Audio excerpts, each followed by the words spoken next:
என்ன என்ன பெரிய 10 மாசம் கஷ்டப்பட்ட?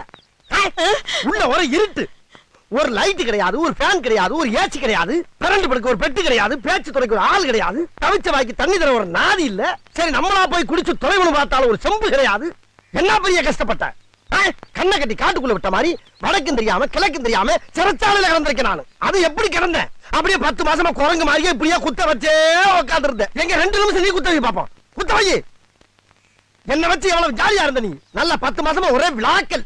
வளகாப்புங்கிற பேர்ல வளையல் போடுறது, பூச்சு விடுறது, புது புடவையா வாங்கி சுத்திக்கிறது, விருந்துங்கிற பேர்ல கண்ணதுகள் எல்லாம் குழைச்சு குழைச்சு உருண்டை கட்டியா உள்ள இறக்கி லோரை தின கொல்ல பார்த்தது இல்லாம கஷ்டப்பட்டியா ஜி? சரி அவ்வளவு தின்னு இல்ல பிள்ளை கலரா பறக்க 100 கிராம் குங்குமம் வாங்கி முடிங்க வெள்ளையா பிறந்திருப்பல. யார் கஷ்டப்படுறது, யார் பேர் வாக்குறது? போட்டு தள்ளிடுவாங்க. பாத்தியாடி பார்வதி என் பிள்ளையோட அறிவை. இந்த உலகத்துல மக்க மனுஷ தோண்ட காலத்துல இருந்து இப்படி ஒரு